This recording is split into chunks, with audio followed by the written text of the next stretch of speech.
غنظفر صاحب, آپ نے گفتگو سنی پروفیسر صاحب کی, اور یقینی طور پر انہوں نے بہت ہی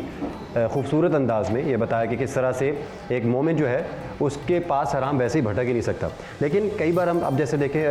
رمضان میں روزوں کا سلسلہ جاری, ماشاءاللہ سے جو صاحب استطاعت مسلمان ہیں وہ افطار دسترخوان سے جاتے ہیں اور بہت سارے ویسے بھی کار خیر جو ہیں وہ کر رہے ہوتے ہیں. لیکن اس میں ہم نے اکثر دیکھا ہے کہ ایک عنصر ہم نے دیکھا ہے کہ کئی بار رشوت ستانی سے یا رشوت کے ذریعے حاصل کیا گیا مال ہوتا ہے, اور اسی سے بڑے بڑے دسترخوان کئی بار ہم نے دیکھا ہے کہ سجائے جاتے ہیں. ایسی صورت میں ایک انسان کو کیا تصور کرنا چاہیے کہ کیا اس کا ثواب ملے گا, یعنی رشوت لینے کا گناہ اور افطار کروانے کا ثواب, کیا اس طرح سے دین اس میں کیا کس طرح سے روشنی ڈالتا ہے؟ بسم اللہ الرحمن الرحیم. جیسے پروفیسر صاحب نے بات کا آغاز کیا ہے, اس وقت امت مسلمہ جس صورتحال سے دوچار ہے, ایران اور اس کے علاوہ باقی جو مسلم ممالک ہیں, تو ایران کی قیادت بھی اس سارے حادثے میں شہید ہوئی ہے, تو پوری قوم سے ہم تعزیت کرتے ہیں, اور اس موقع پر پوری امت کو ایک صف میں کھڑے ہونے کی ضرورت ہے. دوسری گزارش یہ ہے کہ پہلی بات یہ سمجھنی چاہیے کہ حلال کرنا یا حرام کرنا کسی چیز کو یہ میرا, آپ کا یا کسی اے ٹو زی کا اختیار نہیں ہے. بالکل ایسے. اللہ تعالیٰ فرماتے ہیں وَلَا تَقُولُوا لِمَا تَصِفُ أَلْسِنَتُكُمُ الْكَذِبَ هَذَا حَلَالٌ وَهَذَا حَرَامٌ, کہ تم اپنی زبانوں سے جھوٹ بیان کرتے ہوئے یہ مت کہو کسی چیز کے بارے میں کہ یہ حلال ہے یہ حرام ہے. لِتَفْتَرُوا عَلَى اللَّهِ الْكَذِبَ, تم اس طرح اللہ پر جھوٹ باندھو گے. إِنَّ الَّذِينَ يَفْتَرُونَ عَلَى اللَّهِ الْكَذِبَ لَا يُفْلِحُونَ, جو لوگ اللہ پر جھوٹ باندھتے ہیں وہ کبھی فلاح نہیں پا سکتے. تو پہلی بات تو یہ سمجھنی چاہیے کہ کسی چیز کو حلال یا حرام کرنا یہ میرا یا کسی انسان کا اختیار نہیں ہے, یہ خالص اللہ تعالیٰ کا اختیار ہے. اور یا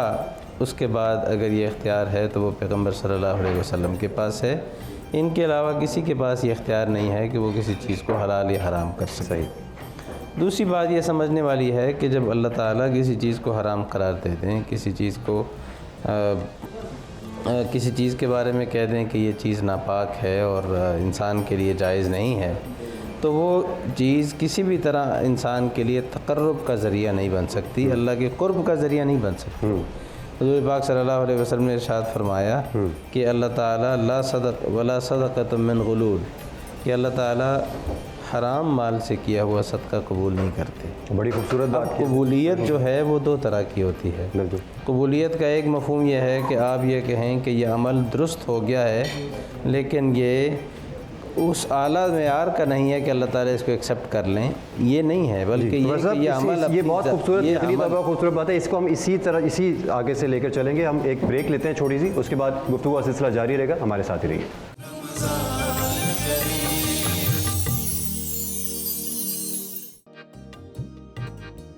ناظرین, بریک کے بعد ایک بار پھر سے آپ کو خوش آمدید کہتے ہیں. بریک پر جانے سے پہلے پروفیسر حافظ غضنفر عزیز صاحب گفتگو کر رہے تھے اور بتا رہے تھے کہ کس طرح سے حلال اور حرام کا فیصلہ کیا جاتا ہے دینی احکامات کی روشنی میں. ذرا دوبارہ. میں نے عرض کیا تھا کہ قبولیت کے دو مفہوم ہوتے ہیں. ایک یہ کہ کوئی چیز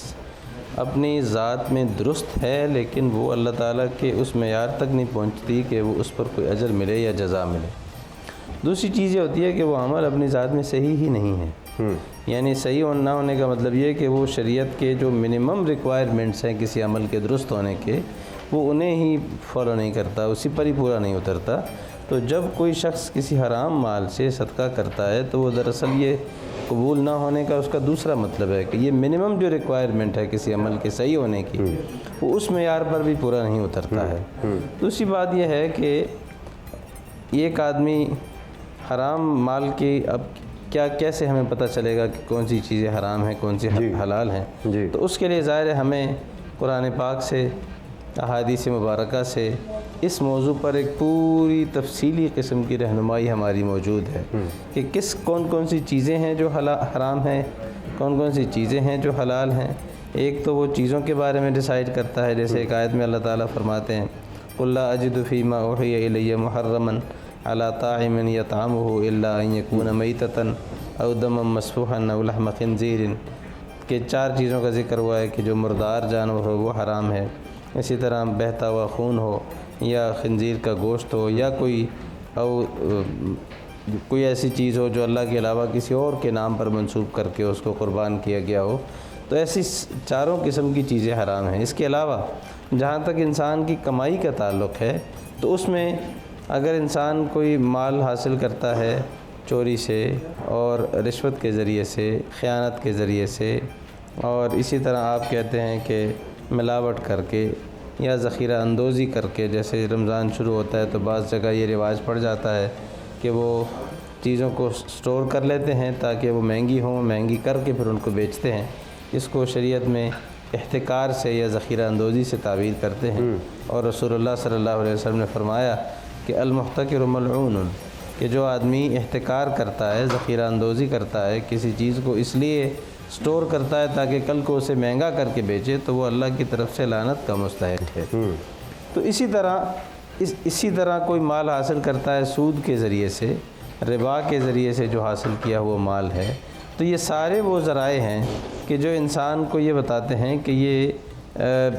یہ وہ ذرائع ہیں جن کے ذریعے سے حاصل ہونے والا مال حرام ہے۔ اب یہ کسی بھی طرح انسان کے لیے تقرب کا ذریعہ نہیں بن سکتا۔ مثال کے طور پر یہ مال بذات خود کسی جگہ خرچ کیا جائے اور اللہ کا قرب ملے، یہ بہت دور کی بات ہے۔ یہ مال تو ایسا ہے کہ جب یہ انسان کی غذا میں، انسان کے رزق میں شامل ہو جاتا ہے، تو اس کی جو فرض عبادتیں ہیں جن میں رزق کا کوئی دخل نہیں ہے، نماز ہے وہ انسان نے ادا کرنی ہے، روزہ ادا کرنا ہے، یہ تو ان عبادات کو متاثر کرتا ہے۔ گویا کہ اگر ایک لقمہ حرام کا 40 دن کی نماز انسان کی، وہ اس کی وجہ سے جو ہے وہ قبول نہیں، اس قدر سختی ہے۔ بالکل بجا فرمایا آپ نے، اور غضنفر صاحب نے بڑی خوبصورتی سے بتایا کہ جو آپ کے اوپر فرض عبادات ہیں اس کا بھی پھر جو قبولیت کا سلسلہ ہے اس میں خلل آ سکتا ہے، اور اللہ تعالیٰ اس کو بالکل ناپسند کرتا ہے۔ پروفیسر صاحب، جس طرح ابھی غضنفر صاحب عرض کر رہے تھے اور انہوں نے بڑا بخوبی فرمایا کہ اب ایک تو جس شخص نے حرام مال کما لیا، پھر اس کی عبادات میں خلل آنا شروع ہو گیا، اللہ قبولیت جو ہے وہ بند ہو گئی۔ اب اگر وہ توبہ کرنا چاہتا ہے لیکن ماضی میں حرام مال کما چکا ہے اور آگے اب اسے چھٹکارا چاہتا ہے، اس کا کیا، کس طرح سے اس کا طریقہ کار بتاتا ہے دین ہمیں؟ دیکھیں جی، یہ صورتحال اس طرح پیدا ہوتی ہے کہ انسان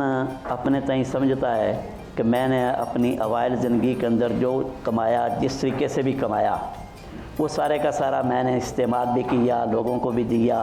اللہ کی راہ میں بھی خرچ کیا، تو شاید میرا وہ کیا ہوا عمل اب میرے توبہ کرنے سے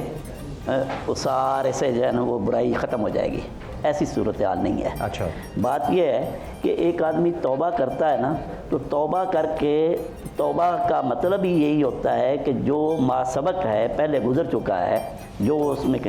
اس کی تلافی کی جائے گی۔ وہ تلافی جس حد تک اس کو طاقت میں ہے وہ اس کو کرنی چاہیے۔ ایک آدمی آج کے دن کے اندر جو ہے وہ لاکھوں کما رہا ہے، کروڑوں کما رہا ہے، اور اس کو خرچ بھی کر رہا ہے اپنے تئیں، وہ سمجھ رہا ہے کہ میں اللہ کے راستے میں خرچ کر رہا ہوں۔ وہ سال بعد جو ہے وہ سمجھتا ہے کہ مجھے جو ہے نا میں نے غلط طریقے سے کمایا ہوا مال تھا، اب میں توبہ کرتا ہوں۔ توبہ کر کے اب بھی اس کے پاس مال موجود ہے، اب اس کو چاہیے کہ جو ایک اندازہ اس کا ہے کہ میں نے اتنا کچھ کمایا اور اتنا کچھ خرچ کیا، اس کی جس حد تک تلافی ہو سکتی ہے نا، اس کو بحیثیت یوں ہم کہہ سکتے ہیں کہ جس طریقے سے شریعت نے کفارے رکھے ہوئے ہیں نا، تو کفارے والی صورت جو ہے اس کو بنانی چاہیے۔ اس کو پھر اپنے اس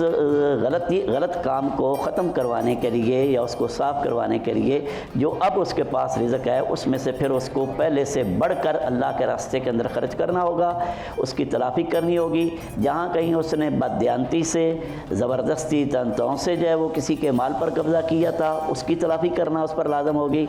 جہاں کہیں اس نے استعمال کیا اس رقم کو، اس پیسے کو، اس رزق کو، اس کے وہاں جا کر اس کی تلافی کرنا اس کے لیے جو ہے وہ لازم آتا ہے۔ تو یہ طریقہ ہوگا، اپنے تئیں انسان اپنی بساط کے مطابق کوشش کرے، پھر اللہ تبارک و تعالیٰ کی رحمت سے امید کی جا سکتی ہے، استغفار کرے کہ وہ اللہ تبارک و تعالیٰ جو اس کی کمی پیچھے رہ گئی تھی اس کو جو ہے وہ معاف فرما دے گا، اور اس کے لیے قیامت کے دن اللہ تبارک تعالیٰ کی رحمت سے یہ امید ہے کہ وہ اس کی جو ما سبق جو اس کے اعمال تھے ان سے صرف نظر نظر فرما کر اس کے اب کے کیے ہوئے اچھے اعمال کو قبول فرما کر پہلے والے گناہوں کا کفارہ بنا دے گا۔ سبحان اللہ، بہت ہی خوبصورت انداز میں پروفیسر نجم الدین صاحب نے بتایا کہ کس طرح سے آپ اللہ تعالیٰ کی رحمت سے غافل نہیں ہو سکتے، لیکن جو آپ کے اوپر فرض ہے، جو آپ کی ذمہ داری ہے، وہ آپ نے ضرور اس کو نبھانا ہے۔ بڑی مزے مزے کی خوشبو آ رہی ہے، اس پر بھی ہم آئیں گے اور پوچھیں گے ہماری شیف سے کہ انہوں نے ابھی تک کیا بنا لیا، کہاں تک بنا لیا۔ ایک بریک کے بعد واپس آتے ہیں۔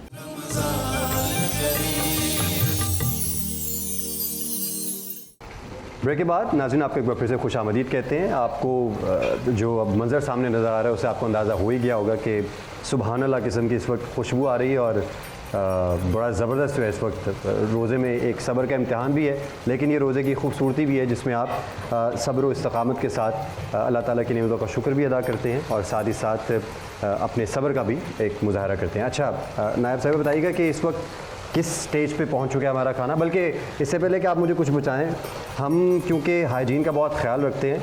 جو ہمارے گیسٹ یہاں پر بیٹھے ہیں، ہماری پوری ٹیم ہے جنہوں نے بعد میں افطار کرنا ہوتا ہے، تو ظاہر ہے ہائیجین کا دھیان رکھنا ہوتا ہے۔ اب کھانا بنانے سے پہلے، کچھ بھی کرنے سے پہلے آپ نے ہاتھ تو دھوئے تھے نا؟ بالکل ہاتھ دھوئے تھے اور ڈیٹول کے ساتھ دھوئے تھے ہم نے۔ اچھا میں ہائیجین کا خیال لازمی، کوئی بھی ہو، آپ نے اپنے کھانے کے دوران یا ویسے بھی ہائیجین کا انسان خیال رکھتا ہی ہے۔ بالکل۔ اچھا یہ تو میں نے ان سے لائٹر نوٹ پہ پوچھا ہے، یقینی طور پر جب ہم جتنا بھی ہماری ٹیم ہے پوری، وہ اسٹوڈیو میں ویسے ہی آنے سے پہلے ایک ہائیجین کو مد نظر رکھتے ہوئے ڈیٹول سے ہم اپنا ہاتھ صاف کرتے ہیں، ہاتھ دھوتے بھی ہیں، کیونکہ ڈیٹول جو ہے وہ تقریباً 99.99% جراثیم کا خاتمہ کرتا ہے اور یقینی طور پر صحت کے لیے بھی بہت ضروری ہوتا ہے۔ اچھا یہ بتائیے کہ اب کہاں تک ہم بتائیے کہ پہنچے ہیں کھانے پہ؟ ہم نے اب جیسے میں نے آپ کو پوری ریسیپی بتائی تھی کباب مسالہ بنانے کی، اب ہم اس کا مسالہ بنا رہے ہیں۔ مسالہ بناتے ہوئے ہم نے ڈالڈا کا ہی آئل استعمال کیا ہے، جنجر گارلک پیسٹ ڈالا تھا، اس کو لائٹ گولڈن کیا تھا، اس کے بعد ہم نے انینس ڈال کے اس کو سوتے کیے انٹل تھوڑا سا لائٹ گولڈن ٹیکسچر ہے۔ پھر اس کے بعد میں نے ٹمیٹوز ایڈ کیے ہیں اور جو بیسک اسپائسز تھے وہ میں نے ایڈ کیے ہیں، اور اب اس کی میں بنائی کر رہی ہوں مسالے کی۔ ساتھ ساتھ کیوں اس لیے چمچ لا رہی ہوں کہ ہمارا جو مسالہ ہے وہ نیچے نہ لگے، اور مسالے کی بنائی کا بہتر آپ کو پتہ ہی تب چلتا ہے جب اس کا آئل اوپر آنا شروع ہو جاتا ہے، اس کا مطلب ہے کہ آپ کا مسالہ بھون رہا ہے اچھے طریقے سے۔ ساتھ ہی ساتھ میں نے جو چاکلیٹ براؤنیز کی جو چیزیں تھیں وہ آلموسٹ پریپ کر لی ہوئی ہیں۔ جو چاکلیٹ اور بٹر کو میں نے میلٹ کر کے ڈبل بوائلر پہ، ڈبل بوائلر مینس کہ میرے پاس اس پاٹ میں پین ہے، وہ اچھے سے ہیٹ اپ ہوا ہوا، اور اس کے اندر میں نے چاکلیٹ اور بٹر ایڈ کیا تھا اور اس کو میں نے ایک میلٹڈ فارم میں کر لیا۔ تو جیسے میرے ایگز بیٹ ہو چکے ہوئے، ایگز بیٹ ہو گئے ہیں، دین میں اس کے اندر یہ مکسچر ڈالوں گی، اس کو بیٹ کروں گی، فلاور ایٹ دا اینڈ ڈالوں گی اور اسے بیٹ کر کے اس مولڈ میں ہم لگا دیں گے، اور دین اس کو ہم بیک کریں گے for at least 35 to 40 minutes on 180 temperature. ٹھیک ہے، تو آپ یہ مزے مزے کی چیزیں بنائیں افطار کے لیے۔ ہم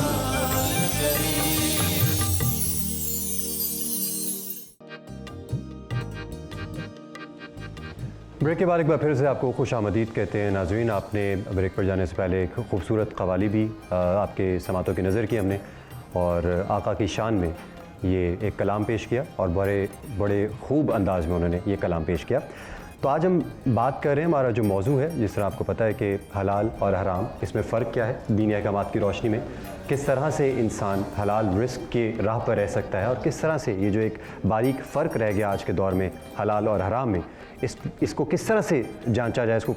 کس طرح سے پرکھا جائے، اس میں پہچان اور تمیز کس طرح سے کی جائے، اس پر ہم گفتگو کر رہے ہیں۔ پروفیسر نجم صاحب آپ یہ کہیے گا کہ ہم نے یہ بھی دیکھا ہے کہ بہت سارے لوگ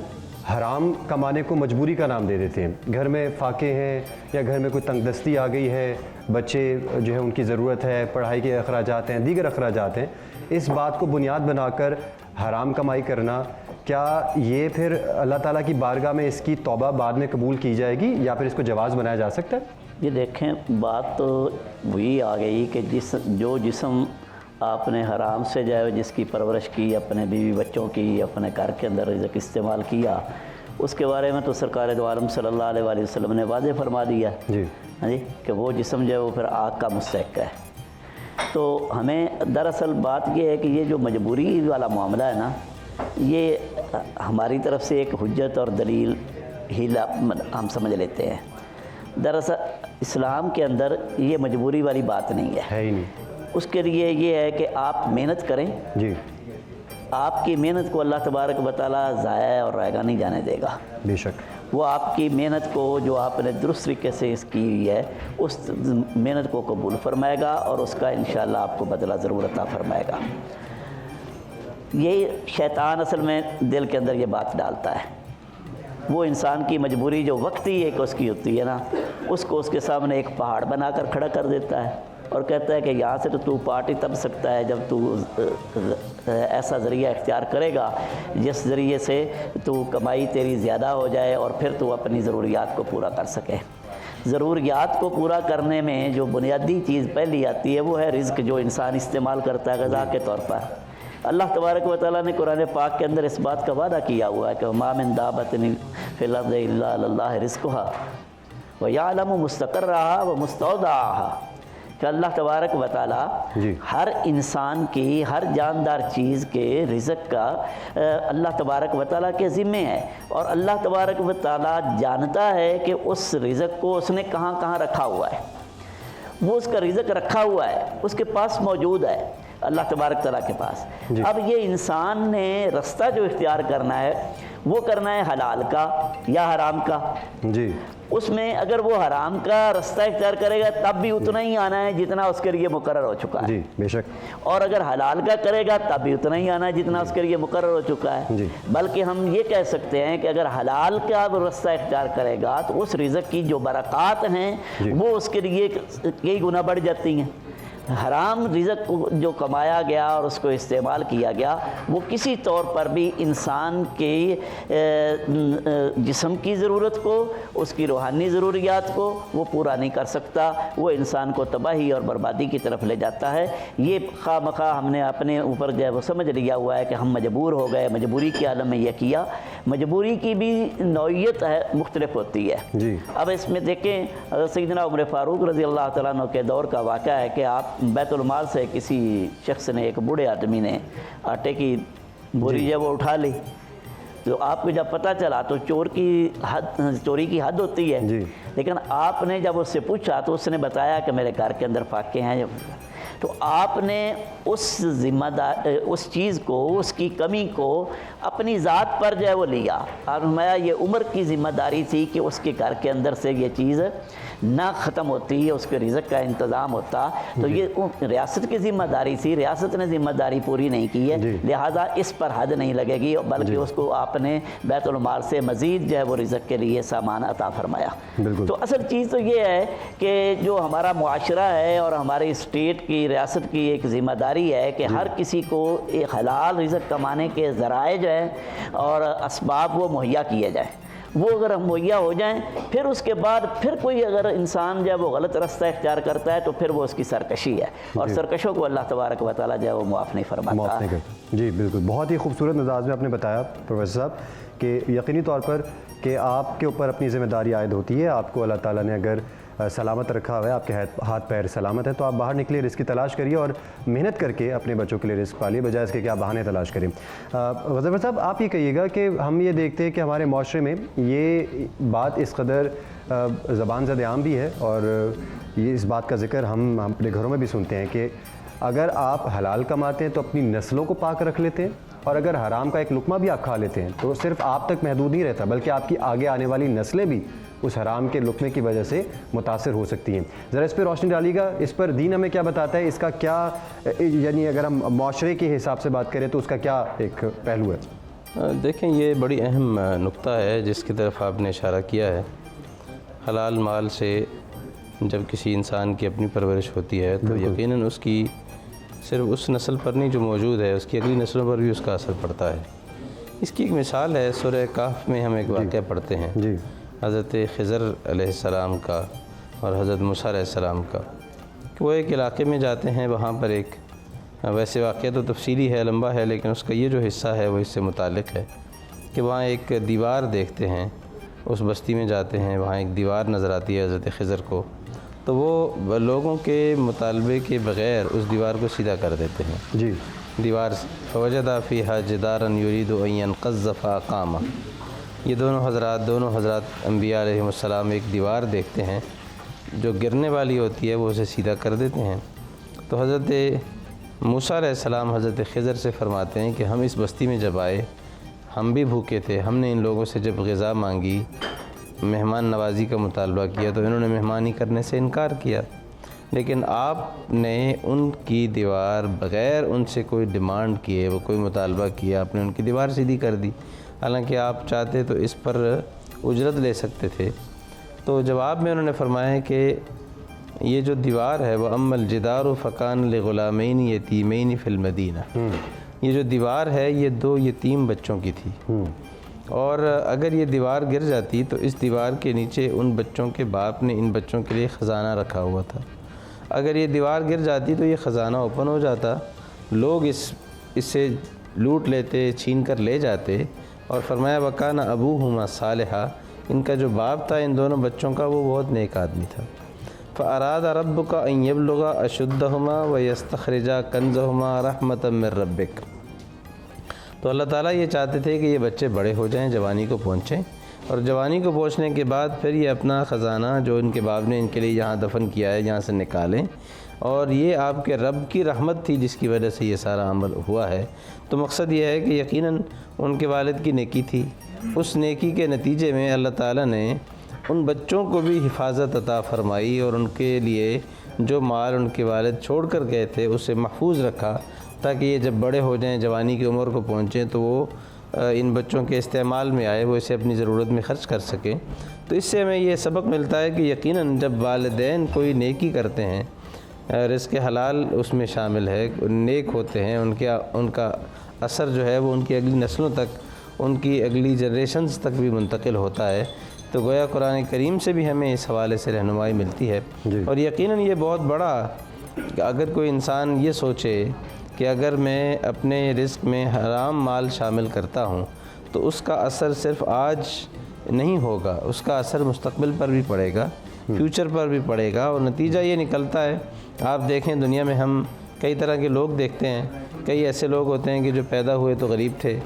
لیکن ان کی غربت ایک وقت آتا ہے ختم ہو جاتی ہے، اور اللہ تعالیٰ ان کی اگلی نسلوں کو مالداری کی زندگی دیتے ہیں۔ کئی ایسے ہیں کہ جو امیری سے شروع کرتے ہیں، لیکن ایسا وقت آتا ہے کہ وہ دوبارہ غریبی میں واپس چلے جاتے ہیں، اور پہلے نامور ہوتے ہیں پھر بے نام و نشان ہو جاتے ہیں۔ اور دنیا میں ہم ایسے لوگوں کی سٹوری ہم میں سے ہر ایک کے سامنے 1 آدھ 2 3 ہوں گی کہ جو اس طرح کے واقعات بطور عبرت کے ہمارے سامنے آتے ہیں۔ تو اگر ہم اس کی گہرائی میں جائیں، اس کے اندر سوچیں اور غور کریں کہ آخر یہ سب کیسے ہوا، یہ ریورس گیئر کیسے لگا کہ ان کی اتنی بلندی سے دوبارہ وہ زمین پہ آ کے گرے ہیں، تو یقیناً اس کے پیچھے اسی طرح کا کوئی عمل ہوتا ہے جو نتیجہ ہوتا ہے انسان کے لیے، اسی نتیجے کے طور پر پھر انسان کے لیے نشانیاں موجود ہیں، اور قرآن نے تو یہ کہا ہے واضح طور پر کہ بے شک ایمان والوں کے لیے ہم نے نشانیاں رکھی ہیں، صرف غور کرنے کی بات ہے۔ ہم کچن میں نایاب کا رخ کرتے ہیں۔ نایاب، آپ بتائیے ہمارے ویورز کو کہ ابھی کہاں تک پہنچ گیا ہمارا کھانا، خوشبو بڑی زبردست آ رہی ہے۔ بس ہم نے جو سابروسو کے کباب تھے وہ مسالہ کے اندر ڈال دیں اور اس کی اب بھنائی کر رہے ہیں ہم، اور ساتھ ساتھ ہم سابروسو کے چکن سٹرپس بھی فرائی کر رہے ہیں جو ہم افطار میں رکھیں گے ساتھ۔ ٹھیک، اچھا، اور وہ جو براؤنیز آپ نے ساتھ بنائی تھی وہ ان کا کہاں تک پہنچ؟ وہ بیک ہو رہی ہیں ہماری براؤنیز، اچھا، بیک ہو رہی ہیں 180 ٹمپریچر پہ، اور at least 35 to 40 minutes brownies کو لگیں گے بیک ہوتے ہوئے۔ اس کی آگ میں نے ہلکی آنچ کر دی ہے۔ اب یہ کباب اسی کے اندر، کیونکہ وہ کباب جو سابروسو کے ہیں وہ آلریڈی ڈن ہوتے ہیں، اس لیے اس کو ہمیں اوور پکانے کی ضرورت نہیں ہوتی۔ اب ہلکی آنچ پہ رکھ دیے، جیسے اچھی سی بھنائی ہوگی اور آئل اوپر آئے گا تو اٹ مینس ہمارا جو کباب مسالہ ہے وہ ریڈی ہو چکا ہے۔ اچھا نایاب، یہ بھی بتائیے گا کہ جس طرح میں آپ سے وہ بریک میں بھی پوچھ رہا تھا کہ یہ جو کوانٹٹی کا اندازہ کرنا ہوتا ہے، اب آپ نے جو مسالے اس وقت اس میں ایڈ کیے ہیں وہ یہ کتنے پرسنس کی سرونگز ہیں، اور اگر ہم نے ایک ذرا زیادہ لوگوں کے لیے پکانا ہے تو اس میں کتنا کوئی فرق آ سکتا ہے اس میں؟ اچھا، اسٹینڈرڈ جو ریسیپی ہوتی ہے نا وہ 1 kg کے حساب سے ہوتی ہے۔ اب اگر میں 1 kg چکن کے حساب سے کروں تو 250 گرام کے قریب میں اپنے انین ٹماٹوز لوں گی، اگر میں کوئی کڑاہی یا کوئی گریوی وغیرہ بنا رہی ہوتی ہوں، کیونکہ گریوی میں یوگرٹ بھی ایڈ ہو رہا ہوتا ہے، تو یوگرٹ بھی آپ نے ٹماٹوز اور یوگرٹ کی ایکول کوانٹٹی رکھنی ہوتی ہے، کیونکہ دونوں کی جو تاثیر ہوتی ہے وہ کھٹی ہوتی ہے۔ ٹھیک ہے، تو اس لیے جو انین ہوتے ہیں وہ سویٹ کی طرح ہوتے ہیں، اس لیے 250 گرام کے قریب میں کرتی ہوں۔ اگر آپ نے زیادہ گریوی کرنی ہے پھر آپ اس کی کوانٹٹی زیادہ کر سکتے ہیں۔ مطلب نارملی جو مسالہ ہوتا ہے وہ ذرا کھڑا مسالہ آپ کا ہوتا ہے، اور اگر آپ گریویز میں جائیں